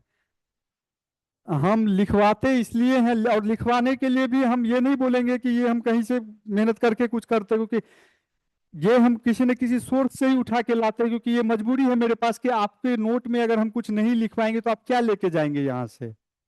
वरना हम तो इसको एकदम रिडंडेंट समझते हैं कि आइडिया तो ये है कि हम जो बोल रहे हैं, जो एग्जाम्पल दे रहे हैं, उसको दिमाग में रखिए और उससे काम बढ़ाते चलिए, तो आपको वो सबसे एग्जाम पास करने के लिए वही जरूरी है। ये तो हम बस आपका नोट भरवा रहे हैं कि आप जब यहाँ से निकलेंगे तो एटलीस्ट कुछ तो आपके हाथ में रहेगा। कल को आप पलट के देखेंगे, अगर वहां पे साइड में कुछ लिखे हुए हैं तो आपको पॉइंटर वगैरह से याद आएगा।